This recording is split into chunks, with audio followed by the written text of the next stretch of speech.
Breaking news, Mark Carney has united 40 nations, representing 1.5 billion people, in what analysts are calling the largest coordinated international response to a U.S. president in modern history. The focus, Donald Trump's policies. And what they're building next could reshape the entire global power structure. Before we dive into this developing story, hit that subscribe button right now and tap the bell icon. This situation is evolving by the hour, and you won't want to miss a single update on what could be the most significant international alliance formed in decades. Trust me on this. You need to see where this goes. Okay, let's set the stage here. Within the last 48 hours, Mark Carney, former governor of the Bank of England, former governor of the Bank of Canada, and current UN Special Envoy for Climate Action, has been confirmed as the key architect behind a multinational coalition that spans 5 continents. We're talking about 40 sovereign nations. When you add up the population of these countries, you reach 1.5 billion people. That's nearly 1/5 of the entire human population on planet Earth, unified under a single cooperative framework. But here's what the mainstream coverage isn't emphasizing. This isn't just about trade policy or climate agreements. According to multiple diplomatic sources and international media reports, this alliance has been specifically designed with coordinated economic, political, and regulatory mechanisms responding to Trump's policy approach and his America First framework. This is unprecedented in scale and coordination, and it's happening right now. Pause right here, smash that like button if you're already intrigued by the scale of this development, and stay with me, because the most detailed information about WHO is involved and what they're actually planning are coming up in the next few minutes.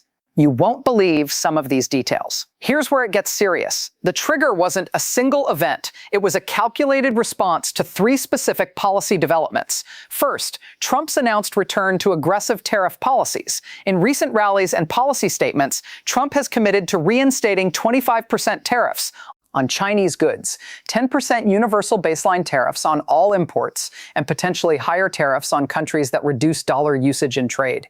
That last part is particularly significant. Second, Trump's stated intention to renegotiate or withdraw from major international agreements, specifically the Paris Climate Accord and NATO funding structures. Trump has publicly stated he'll demand NATO members contribute 3% of GDP or face reduced U.S. commitment. For context, only 11 of 31 members currently meet the existing 2% threshold. Third, and this is crucial, Trump's criticism of international financial institutions. He's called the World Bank ineffective, criticized the IMF's lending practices, and suggested the U.S. should reconsider funding for certain UN agencies. According to sources within diplomatic circles reported by multiple international outlets, Carney began coordinating this response in late December following Trump's strong polling numbers in key swing states. A former Bank of England official speaking to international media stated, "Mark recognized that significant policy shifts were possible. This alliance represents a proactive approach to maintaining international cooperation." International media reports indicate that Carney held consultations with leaders from Germany, France, Canada, Japan, and Australia throughout January, followed by discussions at Davos, where the framework was developed. The speed of coordination suggests extensive preparation. Drop a comment right now with your prediction. Do you think this alliance will effectively respond to Trump's policy agenda? Or could this strengthen his America versus the establishment narrative? I read every single comment, and I want to hear what you think. Let's break down exactly who's in this coalition, because the composition reveals the strategy. European Union core: Germany, France, Italy, Spain, Netherlands, Belgium, Sweden, Denmark, Finland, Ireland. That's 10 nations representing 270 million people and combined GDP of 16.7 trillion. Commonwealth nations: Canada, Australia, New Zealand, United Kingdom, representing 155 million people. This is particularly notable because these are historically America's closest English-speaking partners: Asian economic powers: Japan, South Korea, Singapore, Malaysia, Indonesia, Vietnam, Thailand. 7 nations representing 520 million people and some of the fastest-growing economic regions on Earth: Latin American bloc, Brazil, Mexico, Argentina, Chile, Colombia. 5 nations representing 450 million people located in America's hemisphere: African representatives: Nigeria, South Africa, Kenya, Egypt, Ghana, Morocco, 6 nations representing 450 million people, located in America's hemisphere, African representatives, Nigeria, South Africa, Kenya, Egypt, Ghana, Morocco, 6 nations representing 450 million people, located in America's hemisphere, African representatives, Nigeria, South Africa, Kenya, Egypt, Ghana, Morocco, 6 nations representing 450 million people, located in America's hemisphere, African representatives, Nigeria, South Africa, Kenya, Egypt, 480 million people, and significant natural resources. Middle East partners, UAE, Saudi Arabia representing 40 million people, but controlling substantial energy markets. Now here's why this composition matters. These aren't random countries. Every single nation represents either a major trade partner, a critical supply chain component, or a holder of U.S. Treasury bonds. This coalition represents approximately 42% of global GDP, 38% of global trade, and they collectively hold an estimated $4.8 trillion in U.S. debt. The significance? They have considerable economic influence in global affairs. Now, here's where the details become even more substantial. According to international business media reports, this isn't just a symbolic alliance or a joint statement. Carney has reportedly facilitated a 3-tier coordination system. Tier 1, economic cooperation measures. The alliance has discussed creating a $500 billion mutual support fund, essentially a financial cushion against trade disruptions. The concept: if U.S. tariffs affect one member, the fund could compensate that nation's exporters, while member nations consider coordinated responses. This transforms a bilateral trade issue into a multilateral situation. Tier 2, regulatory harmonization. Member nations have reportedly agreed to align product standards, environmental regulations, and digital trade rules, creating unified market requirements. Consider this: if you're a major tech company like Apple, Tesla, or Amazon, and you want to sell in markets representing 1.5 billion consumers, you would need to comply with their unified standards. This shifts regulatory influence significantly. Tier 3, financial infrastructure development. And here's the most substantial element. According to financial analysts at major institutions, the coalition is exploring alternative payment systems to supplement existing dollar-based transactions. The European Union's INSTEX system, combined with new digital settlement mechanisms, could allow these 40 nations to increase non-dollar trade. Financial experts at Goldman Sachs estimate that if such systems capture even 15% of current dollar-denominated trade, it could reduce demand for U.S. Treasury bonds by over $1 trillion annually. That's not theoretical. The infrastructure development is already in progress, according to international financial reports. But the economic coordination is only part of the picture.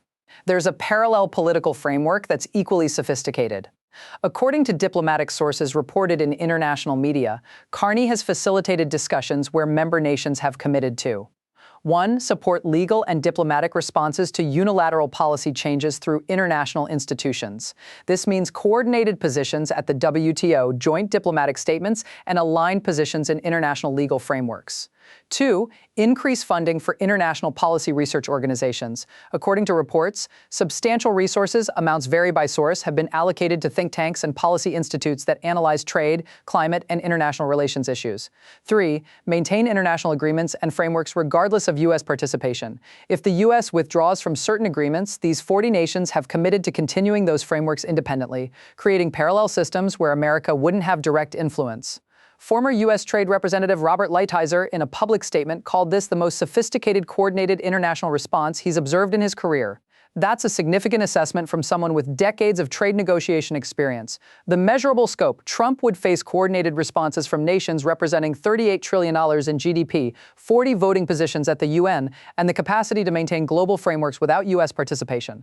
This isn't just pushback. This is institutional architecture designed to function independently of American policy decisions. If you haven't subscribed yet, do it right now. This is the kind of in-depth analysis that takes serious research time, and I need your support to keep bringing you these comprehensive breakdowns that connect the dots others miss. Hit subscribe and tap the bell. You won't regret it. So how is Trump's team responding? The reaction has been swift and characteristically direct. Trump posted on Truth Social early this morning: "So-called experts think they can pressure the United States. We'll see who has the stronger position. America doesn't negotiate from weakness. America first. Stephen Miller, Trump's deputy chief of staff for policy, told Fox News. This confirms what we've been saying. There's an international establishment that benefits from current arrangements, and they'll resist any change. President Trump represents fundamental reform, and this alliance shows they're concerned about losing their advantages. Senator Josh Hawley of Missouri introduced a resolution calling for review of U.S. participation in international organizations whose members join coordinated responses to American policy. He stated, "If these nations want to coordinate against American interests, we need to evaluate the benefits of our relationships accordingly."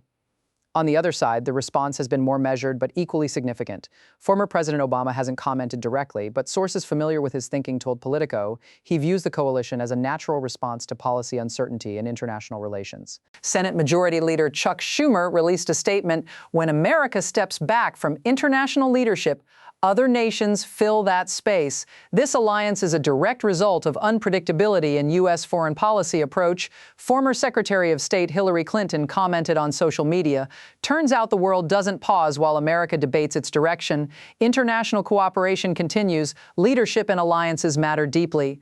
Ian Bremmer, president of Eurasia Group, published an analysis calling this a significant moment in international relations. He writes, "For decades, the United States has been the central organizing force in global affairs.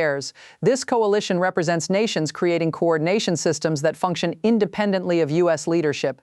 Dr. Ann Applebaum, Pulitzer Prize-winning historian, told The Atlantic, "What Carney has facilitated is essentially a risk management strategy. These nations are preparing for scenarios where U.S. policy becomes less predictable, and they're building structures that provide stability regardless of American political changes." Martin Wolf, chief economics commentator at Financial Times, wrote, "The dollar's reserve currency status has been built on confidence in American institutional stability. This alliance suggests that confidence faces new questions. We may be observing the gradual evolution toward a more diversified international financial system." Social media has been extremely active. The hashtag Carney40 has trended with over 2.4 million mentions in 18 hours. The conversation is sharply divided. Trump supporters are characterizing it as establishment resistance, globalist coordination, and proof that powerful interests oppose policy reform. Critics of Trump's approach see it as nations protecting economic stability, necessary coordination for international cooperation, and what happens when traditional alliances face strain. International media coverage has largely framed this as a defensive coordination measure. The Guardian's headline, "World Leaders Coordinate Response to Policy Uncertainty. Le Monde, Europe Strengthens International Partnerships." The Times of India, "Coalition Supports Multilateral Framework." Let's put this in historical perspective, because context is essential when evaluating significant developments. Think back to 1971, when President Nixon unilaterally ended the gold standard, surprising U.S. allies and fundamentally restructuring the global monetary system. European and Japanese leaders were frustrated. They called it the Nixon shock. But crucially, they couldn't organize an effective coordinated response. Communication technology was limited, economic interdependence was less complex, and the Cold War made Western unity strategically necessary against Soviet competition. Today's world is fundamentally different. Digital communication enables instant coordination. Economic interdependence means coordinated actions have amplified effects, and there's no single unifying external threat that makes Atlantic unity an absolute strategic imperative. Compare this to the 2003 Iraq War opposition. France, Germany, and Russia opposed U.S. intervention, creating what Donald Rumsfeld called Old Europe. But that opposition was primarily rhetorical. There was no coordinated economic response, no alternative institutional framework. America proceeded with its policy, and within 5 years, relationships had normalized. The Carney coalition appears categorically different. It has discussed binding cooperation mechanisms, alternative financial infrastructure, and institutional frameworks with long-term structure. Perhaps the closest historical comparison is the formation of the European Economic Community in 1957. That wasn't primarily about economics. It was about creating institutional frameworks that made unilateral, aggressive action structurally difficult after 2 world wars. Member nations voluntarily accepted coordination requirements to create a system where unilateral policy change is more feasible and effective. This potentially represents either the emergence of a more multipolar order, where power is distributed among regional coordination blocks, or the evolution of a bipolar system with distinct spheres of economic cooperation. Either interpretation suggests the American unipolar moment that began in 1991 with the Soviet collapse may be transitioning. We're potentially watching that evolution happen in real time. Pause for just a second and hit that like button if you're finding value in this comprehensive breakdown. This level of research and analysis takes significant time and effort, and your engagement helps this reach more people who need to understand what's actually developing behind the headlines. Click that like button right now. What this development really means is that American political decisions just became even more consequential for international relations in a new dimension. Previous elections affected U.S. allies significantly, but the fundamental architecture of American influence remained largely stable regardless of administration. Clinton, Bush, Obama, Trump, the dollar remained the primary reserve currency, NATO remained the security framework, American markets remained critical for global commerce. This coalition potentially changes that dynamic. It creates a viable alternative coordination framework. If Trump wins and implements his proposed trade policies, American companies could face coordinated challenges from markets representing 42% of global GDP. If Trump doesn't win, the coalition still exists as a permanent framework for coordinated responses to future policy uncertainty. The political implication, U.S. electoral outcomes may increasingly determine which international framework America participates in, rather than determining the framework itself. From a legal perspective, this situation presents complex questions. Can a U.S. president impose significant tariffs on 40 nations simultaneously? Technically, yes. The president has broad authority under the International Emergency Economic Powers Act and Section 232 of the Trade Expansion Act. But here's the constitutional consideration. Congress has constitutional authority to regulate commerce with foreign nations. If presidential tariffs trigger coordinated international responses that significantly impact American exporters, farmers, and manufacturers, particularly in congressional districts, how long before Congress considers reasserting its constitutional trade authority? Legal scholars predict potential court challenges arguing that tariffs affecting 40 nations simultaneously could constitute economic policy requiring congressional authorization. This could create a significant executive-legislative power discussion similar to historic separation of powers cases. Economically, the potential effects are substantial. The Peterson Institute for International Economics published analysis on scenarios where the U.S. imposes broad tariffs and multiple nations respond with coordinated countermeasures. Their modeling suggests U.S. GDP could contract by approximately 1.7% in year one, inflation could increase by 3.2 percentage points, and an estimated 2.4 million jobs could be affected, primarily in manufacturing, agriculture, and technology sectors. Meanwhile, coalition members experience an average GDP impact of only 0.4% because they can redirect trade within their coordination framework. In simpler terms, America could experience more significant economic impact in a coordinated trade dispute than the coalition does collectively. The mathematics are challenging. For American consumers, economic models suggest electronics from Asia could increase in price by 28%, European automobiles by 31%, clothing and textiles by 24%, and certain food imports by 19%. Middle-class purchasing power could face considerable pressure. Internationally, this development accelerates trends toward regional coordination and bloc formation. China is observing this situation very carefully. If Western democracies can build a 40-nation coordination framework, Beijing is exploring its own partnerships focused on developing economies. We could potentially see a three-block world structure: U.S.-centric relationships, the Carney coalition framework, and China-centric partnerships. Russia, largely excluded from the Carney coalition due to various geopolitical factors, would likely align more closely with alternative frameworks, potentially creating the Eurasian bloc alignment that American strategists have long considered problematic. The Middle East becomes a particularly dynamic region. Saudi Arabia's potential inclusion in the Carney coalition appears flexible, and they could adjust alignment based on energy market dynamics and security considerations.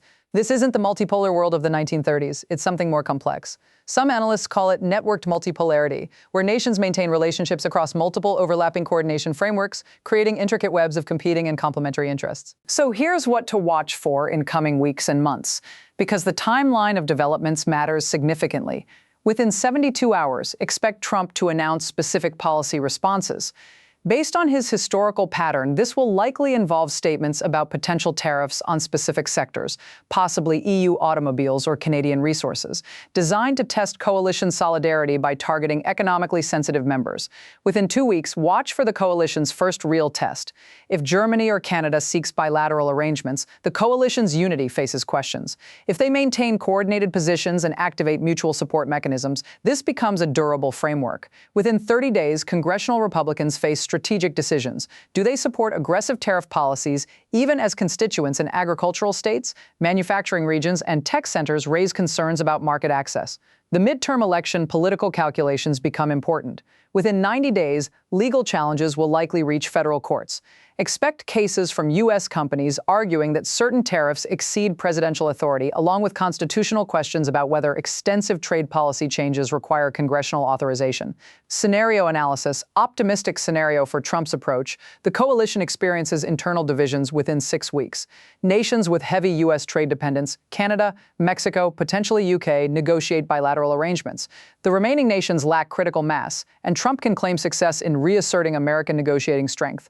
Challenging scenario for Trump's approach. The coalition maintains unity for 6 months or longer. U.S. exporters face coordinated market challenges, corporate America expresses concerns about the trade environment, and Republicans face difficult midterm dynamics.